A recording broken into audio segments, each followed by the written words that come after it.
शराबी चुड़ैल। ये कहानी सोनगढ़ गांव के पास वाले जंगल की है, जहां कोई भी आया जाया नहीं करता था। लेकिन एक रात की बात है। उस रात बहुत तेज हवा चल रही होती है और तभी उसी जंगल के एक पेड़ पर चुड़ैल आकर बैठती है और उदास होकर बोलती है। कितने दिनों से मैंने कोई शिकार नहीं किया और ना इंसानी खून पिया है। अब तो मुझे कमजोरी सी हो रही है। मुझे जल्दी से कोई ना कोई शिकार करना होगा जिससे मैं अपनी शक्तियों को बढ़ा सकूं। तभी उस जंगल में दो लोग शराब पीने आते हैं। उन्हें देख चुड़ैल खुश हो जाती है और मन ही मन बोलती है। मैंने तो सुना था प्यासा कुएं के पास जाता है, लेकिन यहाँ देखो खुद कुआं प्यासे के पास आ गया है। वाह रे मेरी किस्मत, अब मैं इन्हें मारकर इनका ताजा ताजा खून पीऊंगी।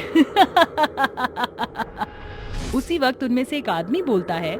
दारू पीने के लिए कोई अच्छी सी जगह भी नहीं मिल रही है, चल इसी पेड़ के नीचे बैठ जाते हैं। इस बात से अनजान वो लोग उसी पेड़ के नीचे बैठ जाते हैं जिसके ऊपर चुड़ैल बैठी होती है और आपस में बात करने लगते हैं। यार वीरू, और बता काम धंधा कैसा चल रहा है और भाभी कैसी हैं?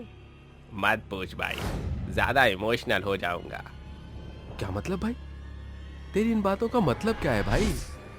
कुछ नहीं यार, आजकल काम धंधा सही नहीं चल रहा और तेरी भाभी ने नाक में दम कर रखा है। तू परेशान मत हो भाई, घर घर की यही कहानी है। मेरा भी कुछ तेरे जैसा ही हाल है, इसलिए तो मैं पीना शुरू कर दिया हूँ। इतना बोलकर जय गाना गाना शुरू कर देता है। मुझे पीने का शौक नहीं, पीता हूँ गम भुलाने को।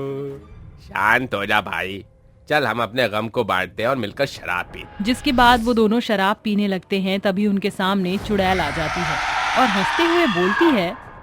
कितने समय से मैं तुम लोगों का इंतजार कर रही थी और आज तुम लोग आ गए। अब मैं तुम्हें मारकर तुम्हारा खून पीऊंगी। और तुम अपने गमों से हमेशा हमेशा के लिए आजाद हो जाओगे। हमें छोड़ दो, मत मारो हमें, हमने तुम्हारा क्या बिगाड़ा है, जाने दो हमें यहाँ से। नहीं, मैं तुम्हें नहीं छोड़ सकती।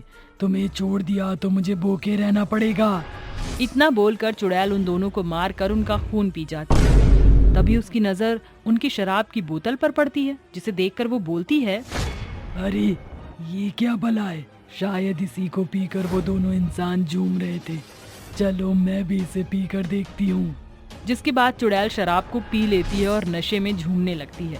तभी वहाँ से दो इंसान शराब पीकर झूमते हुए बार की तरफ जा रहे होते हैं।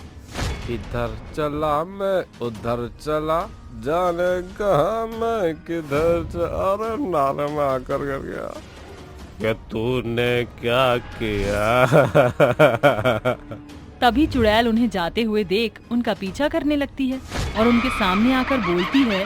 दारू पी के नुक्कड़ पे बेट तेरा किया रे, काली पीली 18 बोतल शराब भी तो पिया रे, ठंडियां है भर ली बहुत, अब करूंगी मैं तेरा शिकार। चुड़ैल को अपने सामने देखकर दोनों डर जाते हैं, लेकिन वरुण हिम्मत कर चुड़ैल से पूछता है। क्यों तू हमें मारना चाहते यार चुड़ैल? 2 घूंट पिला दे साथियां, बाकी मेरे पे छोड़ दे। मैं कुछ समझा नहीं। मुझे इंसानी खून पीकर ताकत मिलती है, लेकिन अब इसके साथ ही मुझे शराब की भी लत लग गई है, इसलिए मुझे तुम्हारी शराब चाहिए। चुड़ैल की ये बात सुनकर सिद्धार्थ चुड़ैल से बोलता है। तू मेरी जान ले ले, लेकिन मैं तुझे अपनी शराब नहीं दूंगा। ठीक है, मैं तेरी जान भी ले लेती हूँ और तेरी शराब भी। इतना बोलकर चुड़ैल उन दोनों को मारकर उनकी शराब की बोतल उठाकर पी लेती है और पीने के बाद वो उस बार में चली जाती है, जहाँ चारों तरफ लोग और शराब की बोतलें होती हैं। ये सब देख चुड़ैल खुश हो जाती है और खुशी में गुनगुनाती है। शराब की बोतल जो मैंने देखी, शराबी मेरा दिल हो गया। जिसके बाद चुड़ैल बार के अंदर शराब की सभी बोतलों को हवा में उड़ाने लगती है और बोतलों को हवा में उड़ता देख सभी लोग हैरान हो जाते हैं और आपस में बात करते हैं। बड़ू, क्या तू भी वही देख रहा है जो अपन देख रहा हूँ? हट रहा हलकाट, शराब पीने की वजह से तुझे कुछ ज्यादा ही नजर आ रहा है। मैं सच कह रहा हूँ बड़ू, तू ध्यान से देख। हाँ तो सही कह रहा है हलकट। ये सब होता देख बार के अंदर सभी लोग डर जाते हैं और वहाँ से भागने लगते हैं। तभी उनके सामने चुड़ैल आ जाती है और बोलती है, अब मैं किसी को भी नहीं छोड़ूंगी, सबको मार डालूंगी और उनका खून पीकर शक्तिशाली हो जाऊंगी और तुम लोगों को मारते ही मुझे इतनी सारी शराब भी मिल जाएगी। जिसके बाद चुड़ैल सभी लोगों को मारने लगती है और बार के अंदर भगदड़ मच जाती है। लेकिन जैसे तैसे गौरव अपनी जान बचाकर वहाँ से भाग जाता है और दौड़कर अपने घर जाता है और अपनी पत्नी राशि को सारी बात बताता है। जिसके बाद राशि उससे बोलती है, इस चुड़ैल ने सिर्फ आज तक गांव के उन लोगों को मारा है जो शराब पीते हैं। हमें इस बात का पता लगाना होगा कि आखिर वो सिर्फ उन्हीं लोगों को क्यों मार रही है, और इस बात का पता करने के लिए मेरे पास एक तरकीब है। और वो क्या है? कल हम गांव में सभी लोगों को बुलाएंगे और एक जगह पर बहुत सारी शराब इकट्ठा करेंगे, जिसे सुनकर चुड़ैल वहां आ जाएगी और जब वो आ जाएगी हम उसे बांध देंगे। जिसके बाद हम उससे पूछेंगे कि वो क्यों लोगों को मार रही है। वाह रे मेरी रानी, क्या तरकीब निकाली है। अगले दिन सुबह होने पर राशि ऐसा ही करती है। जिसके बाद चुड़ैल शराब को सूंघते हुए वहां आ जाती है और शराब पीने लगती है।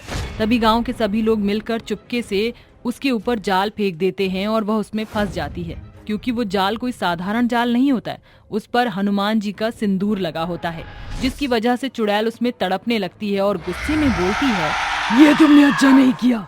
एक बार मैं इस जाल से निकल जाऊं, उसके बाद सबको जिंदा चबा जाऊंगी। पहले तू हमें ये बता कि क्यों तू इन लोगों को मार रही है। उसके लिए तुम्हें मेरी पूरी कहानी सुननी होगी। इतना बोलकर चुड़ैल अपनी आप बीती गांव वालों को सुनाने लगती है। मेरा नाम कमला था और मेरा बाप एक शराबी था।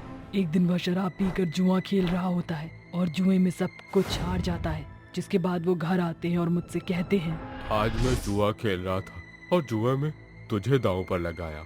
अब तुझे वो लोग यहाँ से ले जाएंगे, मुझे माफ कर दे बेटी।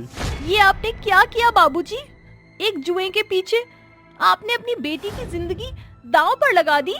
कोई दुश्मन भी अपनी बेटी के साथ ऐसा नहीं करेगा। मैं आपको कभी माफ नहीं करूंगी।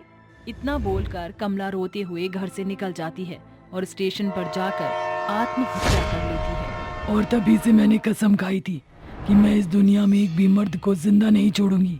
सभी मर्द को मार दूंगी और अपनी मौत का बदला लूंगी और इस दुनिया का सारा शराब पीकर खत्म करूंगी, ताकि फिर कभी किसी बेटी के साथ ऐसा अन्याय ना हो। और अब इन लोगों को भी मार दूंगी। मैं मानती हूँ जो तुम्हारे साथ हुआ वो गलत था, लेकिन तू अपनी मौत की खुद जिम्मेदार है। इसमें इन लोगों की कोई गलती नहीं है। अब तू यहाँ से वापस चली जा, नहीं तो हम तुझे मार देंगे। नहीं, मैं यहाँ से कहीं नहीं जाऊंगी। चुड़ैल के इतना बोलते ही गांव वालों को गुस्सा आ जाता है और वह सभी मिलकर चुड़ैल को उसी शराब से जला देते हैं और चुड़ैल जलकर राख हो जाती है और गांव उस चुड़ैल से मुक्त हो जाता है।